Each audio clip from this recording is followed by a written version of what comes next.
This is the Hog Central Podcast, sponsored by Oaklawn Sports, Arkansas's best sports betting app. Bet with the brand you trust. Bet with Oaklawn Sports. And now, here's your host, Steve Sullivan.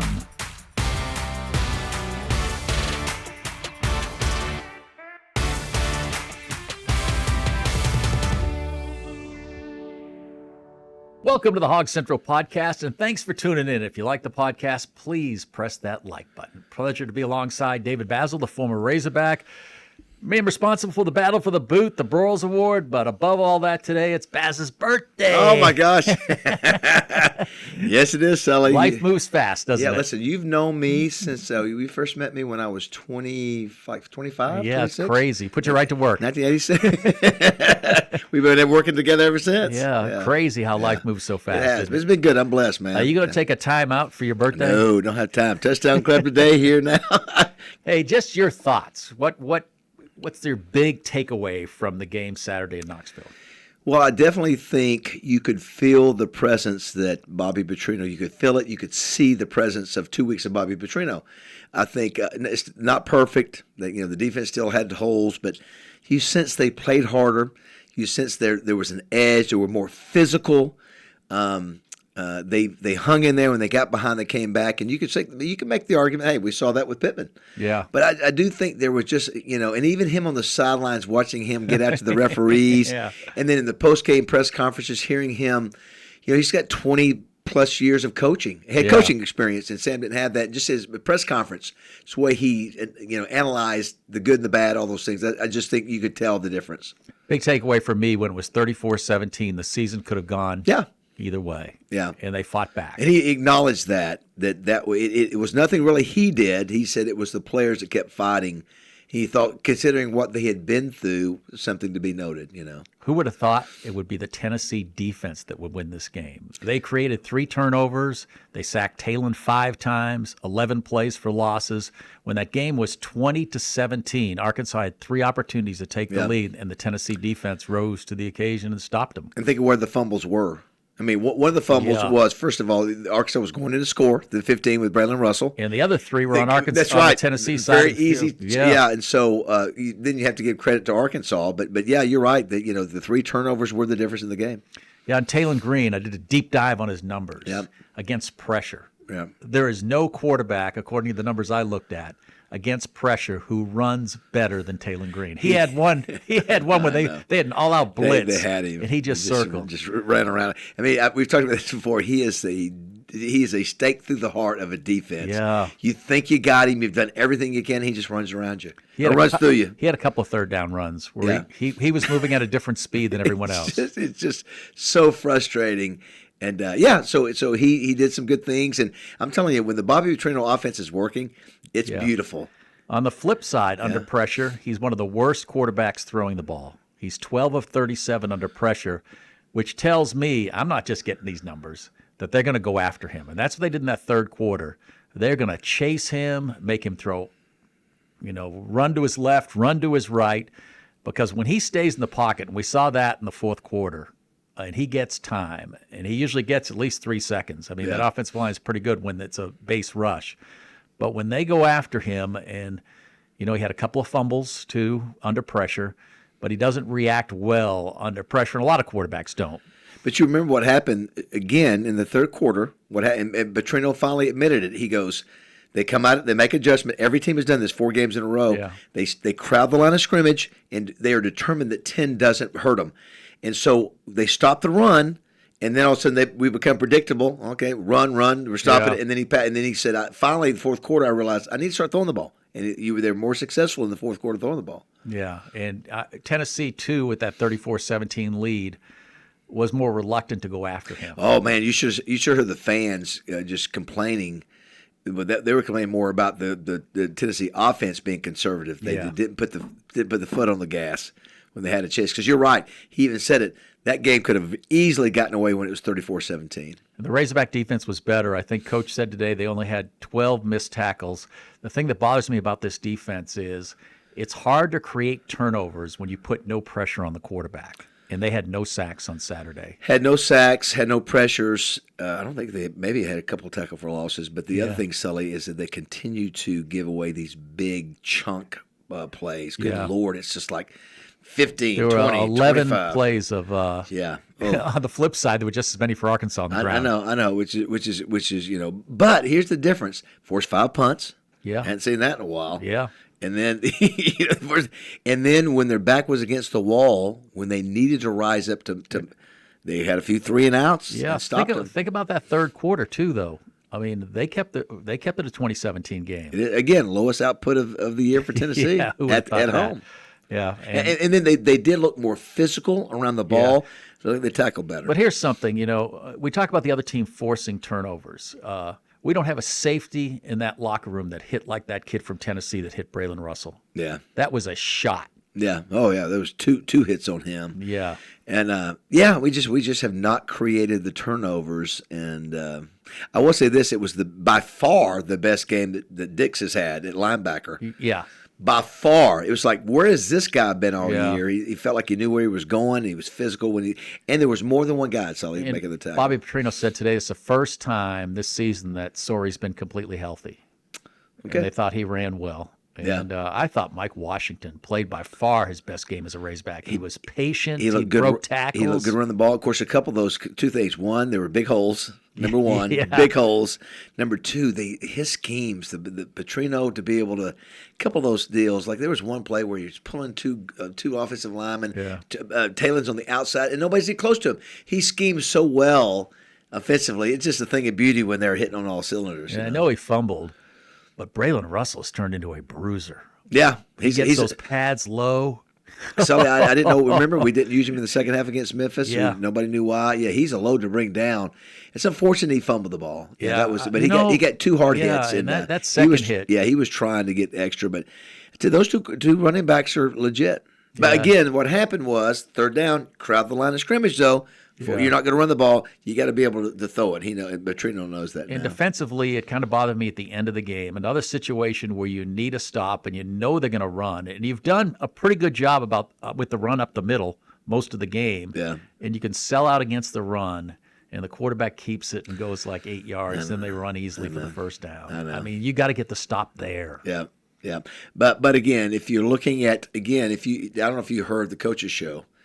When he talking to the players in post game, he just said, "Hey, listen, what you guys have been through. You've been through a lot in 2 weeks. Yeah. All things considered, you came in. This was a good team, number 12 team in the nation. You had a chance. It's a 3-point game, and then you kicked the field goal." Yeah, I was all for going for it. Yeah, I know. We were in the press box. I said there was no hesitation. I said he's going for it. He said all week he's going to go for it. This is a Tennessee team that was scoring 40. That's right. That's right. Remember we said you can't win games with field goals, and so I knew he was going. You always look back, and you can look back. I think in the third quarter and see where you didn't capitalize when the defense gave you chances. And it's he got some brownie points, I think, with fans though. Without a doubt. The fact that he went for it, and then he acknowledged as much. Hey. Maybe I should have kicked it. He was just matter of fact dealing with that whole issue on the backside. I still maintain the Notre Dame game was an outlier. It was a bad matchup. But this game reminded me a little of the Ole Miss game. I really thought, Arkansas was as good as Tennessee Saturday. I mean, I thought the better team didn't win. I felt the same way against Ole Miss. Well, I will say this in that Josh Heupel mentioned it. Tennessee killed themselves with penalties. Yeah, 10-1. Cow. Yeah, they had a big drop and then an overthrow. Yeah, so you can, that could have, would have, whatever. I think interesting we go from that game to another top 5 team that's very athletic, much better on defense. Yeah. Maybe not quite as good on offense, but another challenge. There's another team that gets after the quarterback. They average 3.5 sacks a game. Remember, they shut us down last year. They just completely clamped down on us. I think the Oakland Sports app has us as either 7.5 or 8-point underdogs, I think. Yeah, I don't see both teams are ranked pretty high in scoring, but I think this is going to be a lower scoring game. I think so. I think A&M is the 20th ranked total defense team in yardage. I think they're in the 40s in scoring. But they got some dogs. They got some athletes. 20% on third down. 2 of 10. Third downs were better for Arkansas. Well, the big number for the Arkansas defense, and a lot of times Both teams were 3rd and 9 all afternoon. The problem for Tennessee was Arkansas had Taylon Green. Right. That's right. Most every pattern that Arkansas runs is 15 yards, and then he can just he had those two plays where they had him. That's crazy. And then I tell you, the crossing routes, it's just like it's what Petrino does. If you're not a defensive coordinator to teach your players, this is what's going to happen during a game. You saw at the end of the game the chunks they were getting. I know. I mean, you got to, the flip side of those numbers I talk about against pressure, when he's in a clean pocket, he's as good as anybody in the country. The game's so slowed down for him. And our receivers are getting open. They're running good routes. And they're catching the ball. Catching the ball. Omega Blake made a nice one on the sideline going up. Who was Rayland Sharp? Yeah. How about that? Yeah, he stepped up big time. Yeah, where'd he come from? All of a sudden, boom, out of the blue, there he is. Yeah. So again, number 12 in the nation, in their place, 100,000 people. You've lost your head coach. Yeah. You got new coaches. But you're back to the belief we had, Arkansas fans had before the Notre Dame game, that this team, or even the Memphis game, that this team was capable of playing with anyone. If you're Sam Pittman, you go, what are you guys so happy about? Yeah, we did that against Ole Miss. Same dang deal. straight. Yes. Dang straight. You beat yourself. So if I'm Sam Pittman going, you guys are. Yeah, that Notre Dame game sticks with everyone. I know. You know, that you made such a huge jump defensively from that game. And I maintain, matchups make a game. And Notre Dame just exposed Arkansas in every way. Yeah, I am surprised that Tennessee, they had a couple of times, they missed some guys that were open. Some deep balls. Yeah. But it's okay. Listen, I did not think we would be able to stay. The line was 10. I didn't think we'd be able to. It was 34-17. I thought, okay, this is going to get out of hand. So. Yeah, the problem they had at 34-17, I think you saw them take the foot off the gas. Yeah, they did. On both sides of the ball. Yeah, Heupel did. He did. Because you kept Arkansas at bay on the third quarter by going after Taylor. Yeah. He was running left. He was running right, and so how does it make you feel from Bobby Petrino? You got 3 more schools now that fired their head coaches. Penn State, who was it? At UAB, Oregon State. So how does it make you feel after one game?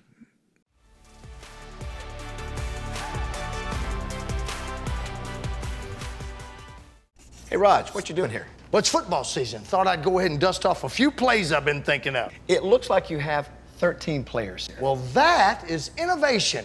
Most innovators can count to 11. Well, that is a winning play. Just like the Oakland Sports app, I can bet anywhere in Arkansas right from my phone. Spreads, totals, player props, same-game parlays, and the most live in-game offerings all right here. Download Oakland Sports and bet all season long with the best sports betting app in Arkansas.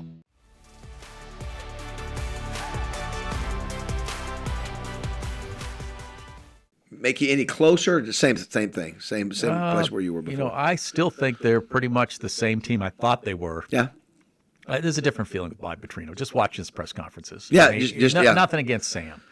But this guy doesn't just take care of knowing the quarterback. He knows everything about every position. I think it's 25 years, whatever he is, 20, 25 years as a head coach. And this is his life. I mean, this is it. I mean, he's been a head coach, Sully, where he is addressing these things. Yeah. He's been doing this for decades. I like the fact that he, and he may not have done it early in his career, just owned up about that 4th down call. He was ready to. He barely. Matter of fact, nobody really asked. Well, maybe I take the. He even said he was nervous about the 4th and 1 call. He was. Tom Murphy brought it up and asked him, but yeah, he had already taught. He was ready to go. Let's go. Let's talk about it. Yeah.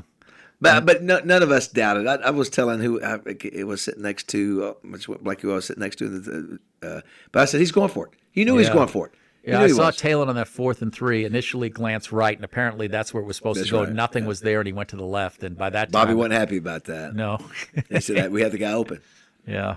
And that's the thing you get with Taylor. You're going to get the spectacular plays, and when I looked at the time he gets to throw, too, and he's one of the country leaders in most time. He gets over 3 seconds to throw a ball. I'm telling you, the defensive coordinators have to lose their mind. You got to go after the guy. He makes everybody look like they're sort of in quicksand. He just runs around them, just runs around. That one video, and the U of A has put it up on their feed there, where they blitzed, and they were all coming. Just runs through them. And not one got a hand on him. It's the funniest thing ever. Yeah.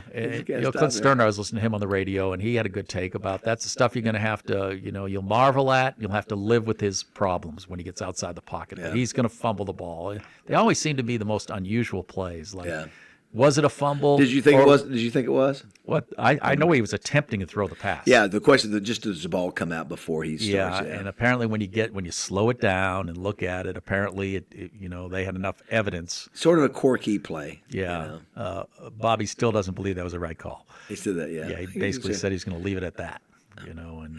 Hey, it'll be. I think you got fans excited again, and you needed that with 3 home games coming up. The thing that I saw most of my social media, that people, even if you don't know much about football, you felt like there was better effort. Yeah, because you're comparing it to Notre Dame. That's right. You saw, wow, this team looked like they cared. That Notre Dame effort looked like they didn't even want to be out there. They did look like the same Jimmies and Joes on defense. I mean, there was some gaping holes on runs, some open receivers. I mean, they still have trouble covering people. But the 2 for 9 on third downs, a lot of that was, Tennessee had penalties that pushed them back. Right.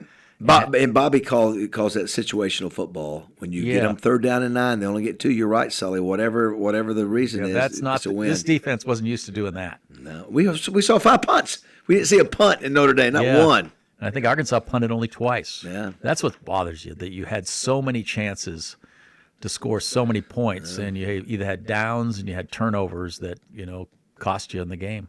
And it's been the same thing against Memphis, against Ole Miss. Well, think about this, Sully. Okay, so you got A&M number 4. Number 4 in the nation. Hey, the great thing about it is you look at them and they don't look like an unbeatable 4. Yeah, and that's the way I feel about this year. This is the thing. This is the story on A&M. Same thing every year.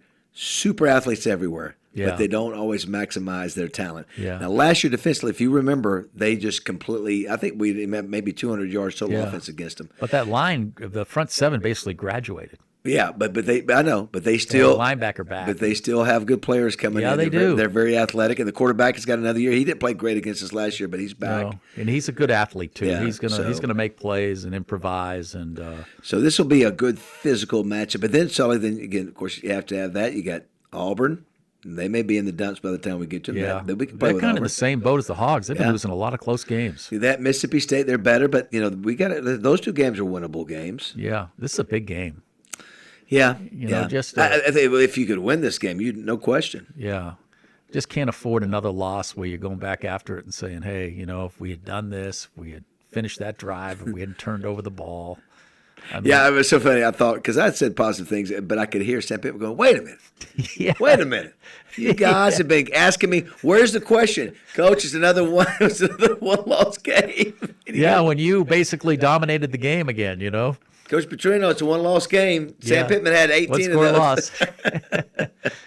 No, and that you hate to have a team that's underperforming in the record. Your numbers are good. You're among the leaders in yards gained, and you have a high-scoring offense. Yet that offense can't score coming out of halftime, and and the offense has had a chance to win all 3 games that you lost, but hasn't been able to come up with that big score. Yeah. Well, I will have to say, again, I thought this was the worst-case scenario, having to face the top-scoring offense in the nation on the road, new coaches. And I know Heupel said, we just sort of didn't play as well in the second half and all that. But, hey, that matter. The bottom line is they were 3 points. They had a chance to win that game at the end. And think they had to go, 20 yards from one of their touchdowns? I mean, that's right. You look at the number they held them to. This team had not been held under 40, and they had played, Georgia. I will say run support from the secondary and the linebackers was the best I've seen all year. Yeah. Coming up making tackles with the secondary and the linebackers was the best. We said all year they should have been embarrassed against Ole Miss. They should have been embarrassed against Memphis. Apparently, when you get to something that happens against Notre Dame, and Bobby Petrino is showing you the tape. And I don't know what he's calling you or how he's challenging you, but did you see, Sully? You guys ran the show, the coaches' show on Sunday night. Yeah, I thought what he said. Did you see what he said to the team after the game? Yeah, it was really good. Listen, I don't know where his mind is about future. He just said, man, I'm proud of you guys. You dealt with adversity. He knows the situation he's in. I do, and I thought that was he's just being honest and just said, man, you guys fought back and you had a chance and you've been through a lot and proud of you. So I thought, well done. I mean, I think he handled, if you had to grade Sunday until Saturday. Yeah. Oh, without a doubt. Hey, you can't do much better. I don't think you do better for an interim coach because he's a guy who's taking it, like he's the head coach and this is a new season. Yeah, how fortunate are we, even though some people may not like Bobby Petrino, but have a coach, a former head coach that knows what he's doing. Yeah, they even mentioned, will anything be different in the way you do things this week for your first home game? And he said, we're just doing things the way we did them when I was a head coach. And I appreciate that, than the fact that he's not treating it like he's the interim coach. He's treating it like he is the head coach. Well, he's been doing it for so long, Sully. I mean, this guy's been in the business, and it looked like it's like, wow, okay, we remember this. Yeah, and he will fight for your team. That's something you'll see. Yeah. I don't know if he has an adverse effect on officials. When he listened, they only had one penalty Saturday. Did you see the two guys he was getting after on the sideline? I forget. It may have been after the hit on the tail end, but he was chewing on both of them. It was so much fun. Like, yes, I remember that. Yeah. I remember that. Chew them. Yeah, people don't change. The game day intensity is going to show. Yeah. You just rather his attention be focused on the players and not the officials. Yeah, which he didn't spend a lot of time on that. No, he had one play, I think it was the 4th and 3 that didn't make it, and he was just smiling at the official, and it's a wry smile that he's wanting to unload on him. But it'll be interesting now against A&M. A&M is probably one of the best balanced teams Arkansas's played. Are you surprised? Think about this, Sully. We did it. We saw it in the Notre Dame game. So Oakland Sports, our sponsor, thank you for sponsoring us. Yep. The line against Notre Dame, 4.5. Yeah. We get beat by 50. Yeah. The line is only 7.5, Steve. I'm not surprised. This is the number 4 team in the nation. Yeah, but look at the Hogs' resume. I know. On the road at Ole Miss, on the road at Tennessee. I know, but this team is not beaten. They played everyone close except for Notre Dame. The number 4 team in the nation, 7.5 point favorite. That is crazy. Something's got to end too. You've been playing your worst football at Reynolds Razorback Stadium. Yeah. You want to play. You have great crowds. You want to play your best in front of your home crowd. And I don't know what the disconnect is. It's a loud crowd. It's an engaged crowd. Well, you saw what happens when you lay eggs at home. James Franklin discovered that real quickly today. You can't go out and continue to lay, an egg at home. You got to play better at home. I don't know why we've been that way, Sully. I don't know. How much do you think it bothers Bobby Petrino that 2 straight years they've been high in turnovers? That that they've been, and that maybe a fact of I think what Clint Sterner goes back to, that when you have a quarterback like Taylon Green, you can have the great plays, but you're going to live with the turnovers. Yeah.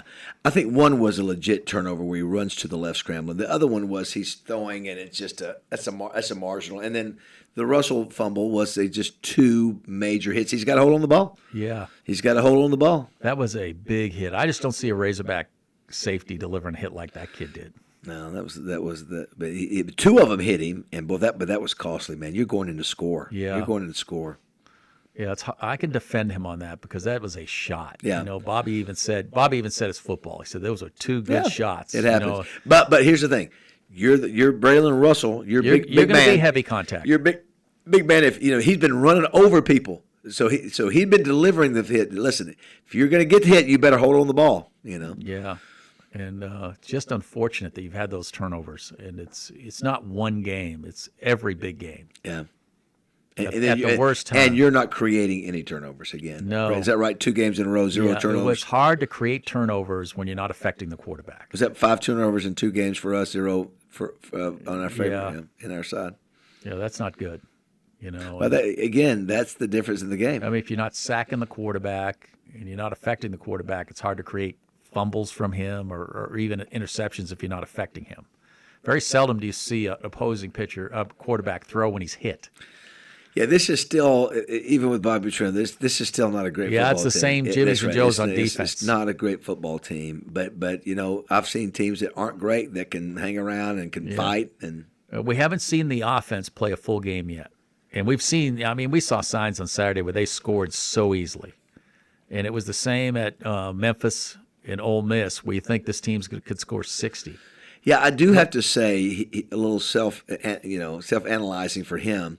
He's right. 3 games in a row now, you keep trying to run the ball. They've made adjustments. They're going to make it more difficult to run, especially for 10. You get away from it. Get away from it. And he just said, I should have done it one series. But it's funny to just hear him say that. Yeah. Well, what? That's It's hard to hit.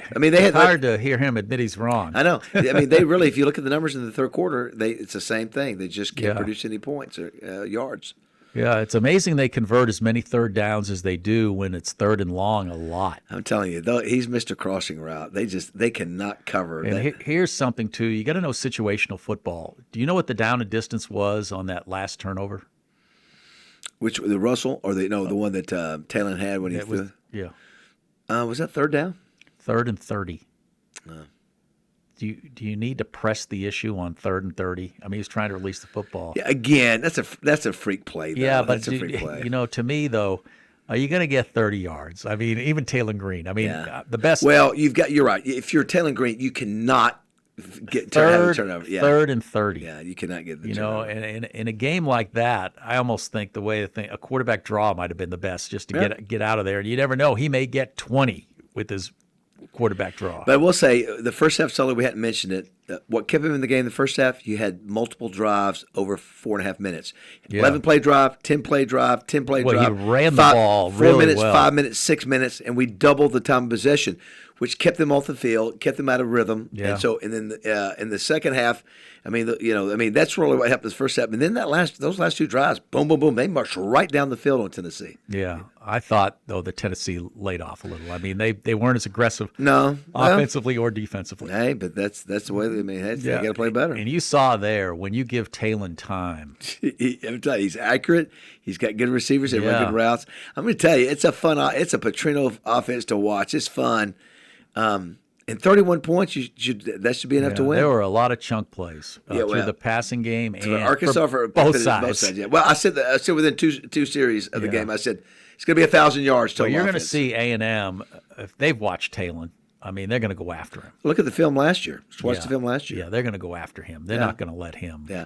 Well, but here's the deal. Ball. If you go after him, you've got to be disciplined in your pass lanes, and the linebackers still got to come up. You know he's in trouble though when the rush comes and he retreats. It's usually not good news, right?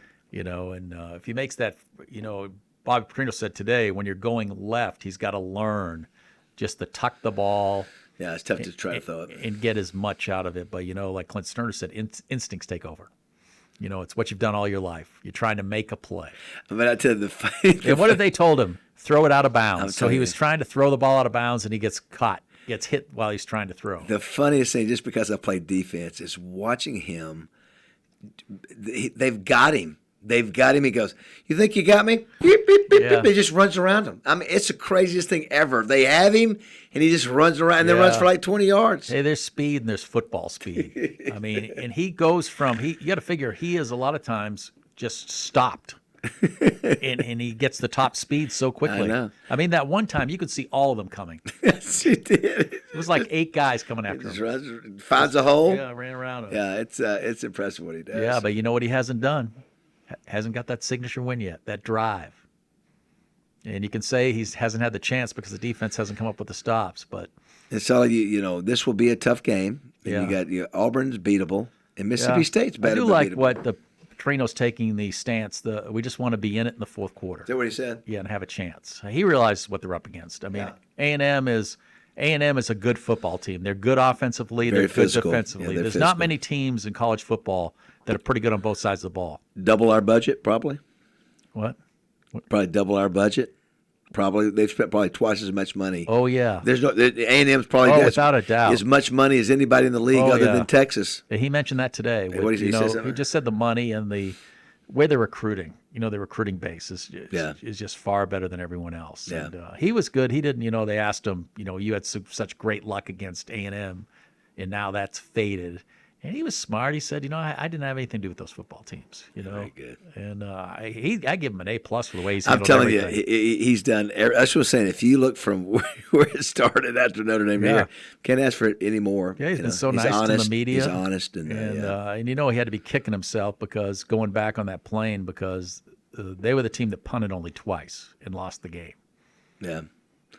Well, again, there's variables in there that whether you win or lose that make a difference. But they had their chance. Listen, I thought that we would not be able to stay up with them, and the fact that we held them to their lowest point. Hey, when it was 34-17, I figured this inning could go the wrong way. Because you saw it. Listen. Tennessee scored. It went 75 yards in a minute 50. Yeah. A minute 50. Boom, boom, boom, boom, boom, touchdown. And I thought, oh boy, here we go. Our defense is still, suspect in some of those areas. So. They are. This is not a great defense. You mentioned it early. You can, it's not the X's and the O's. It's the Jimmies and the Joes. Yeah, the Jimmies and the Joes are still there, and they're susceptible to, depending on the offense. Now A&M's not Tennessee. No. Now they got a dynamic quarterback now. We were terrible about dynamic quarterbacks. And the defense has been pretty good at times against the run. When they don't have those gaping mistakes, they've made some plays at the line of scrimmage. I mean, that's where that first quarter, Sully. Yeah, it was bad. We went down the field. They went down the field and scored, and then it's like, golly, can anybody play defense anymore? And it was bad defense because there were like runs for 30 yards and 25 yards. Yes, chunk plays. And Coach Petrino mentioned today, too, that they did a good job open field tackling. He said because if they didn't make those tackles, he said they were gone. Yeah. Yeah. And they still got to get more people to the football. I saw several times where there was one guy trying to bulldog a guy down. And I did think the physicalness of the tackling was better. Yeah. They got to the ball, they tackled hard. It seems to be there wasn't always just one. There were some occasions, but on average there was more. Boy, you need some turnover. You need to create turnovers, though. That's something this defense hasn't done, and it's hard to do when you don't get any pressure on the quarterback. It's easier said than done, man. It's just like you said, you got to sort of be relentless, either in the way you tackle or the pressure you put on the quarterback. Yeah. All right, so Broyles Award, just quickly, you have to be surveying the country on who your potential guys are.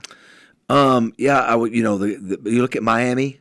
The Miami defense has been, man. Of course, they got great players. And what about Indiana? Yeah, well, we had a finalist defensive lineman, a line coach from Indiana. They have a last new quarterback, and he's blown up. Yeah, they are this. I mean, that was a big win at Oregon. Ohio State's always looking good. Who was it else in the top 10 that was sort of surprising? Oh, I tell you, you look at a team like Virginia in number 18. You look at Memphis. Yeah. These are all teams that aren't supposed to be there, and look around, there they are. So we'll see about the Alabamas and the LSUs and the Georgias. I don't know, but look at the turnaround. The fact that Miami is there. Yeah, I looked at one time Saturday night, and there were 3 SEC games on. And there was all kinds of matchups. They were all within like 3 to 7 points. Yeah. And that's kind of the SEC this year. I mean, anyone can beat. Auburn can stay with anyone. Arkansas can stay with anyone.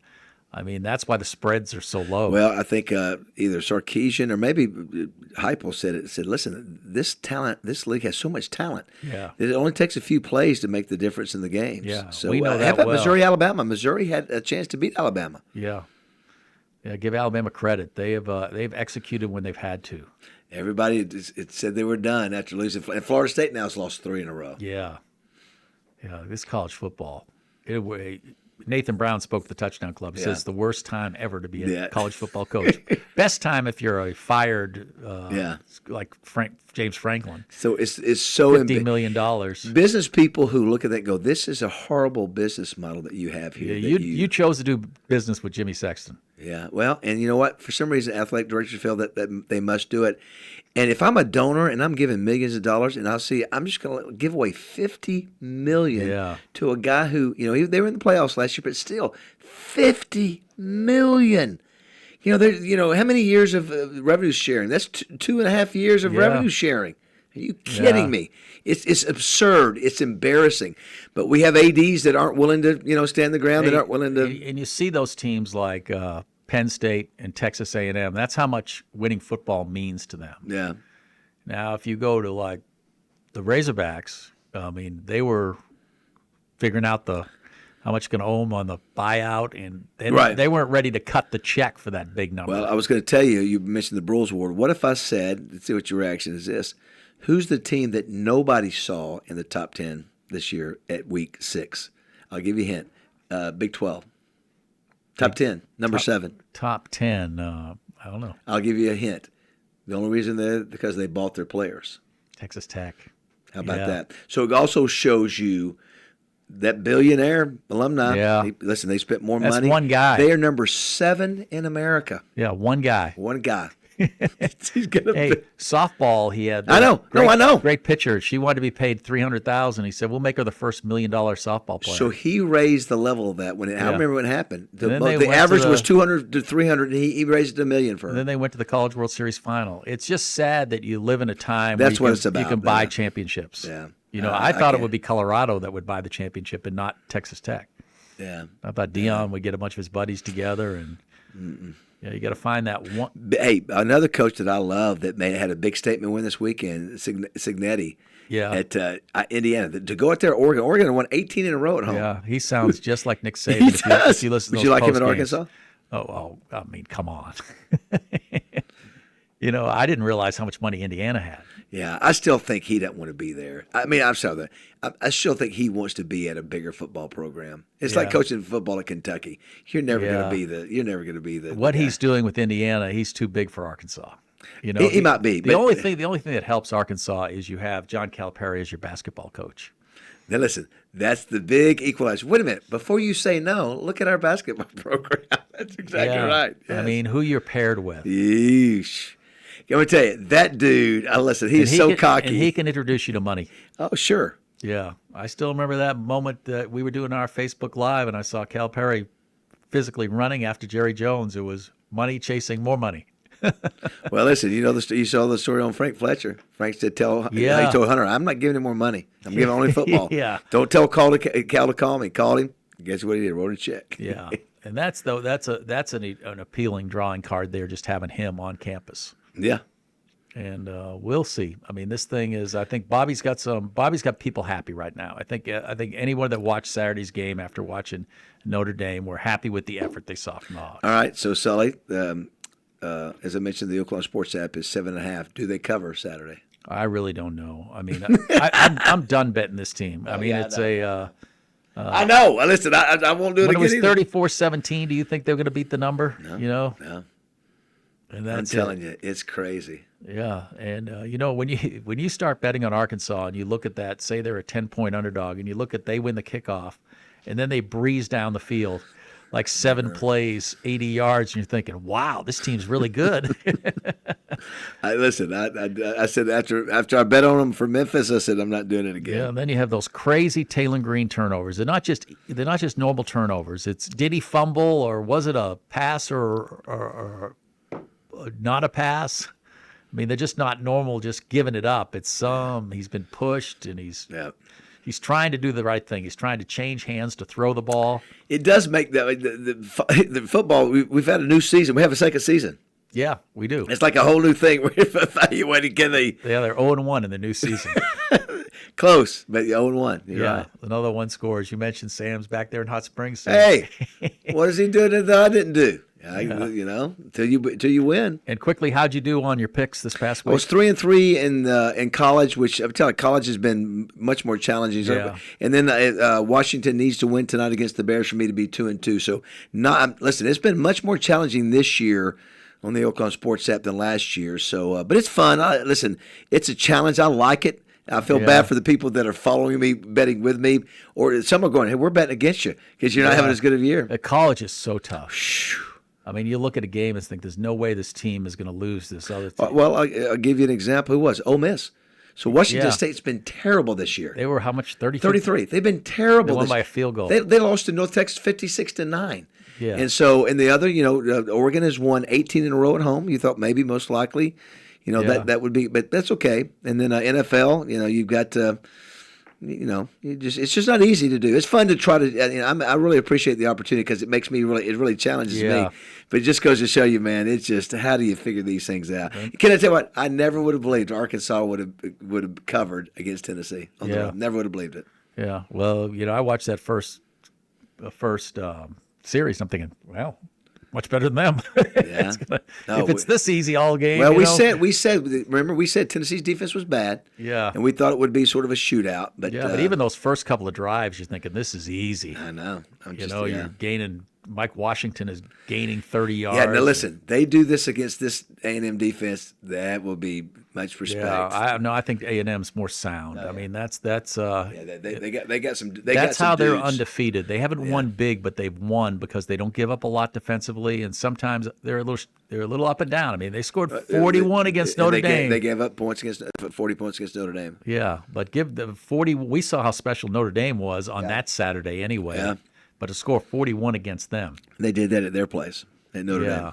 So they won't be intimidated. And they've got it on their, they've won how many in a row? It's like 7 out of 8? Yeah. 8 out of 9? Yeah. 9 out of 10? Yeah. Sam's thinking back there. I got that year we beat them all, won all the trophies. That's that one.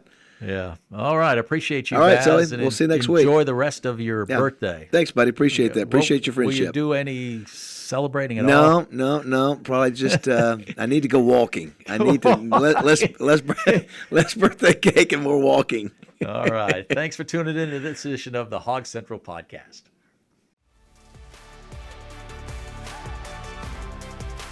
And don't forget to like and subscribe to the Hog Central Podcast. New episodes drop Tuesday on YouTube, or listen on the go. Find us on Apple Podcasts, Spotify, and every major podcast platform.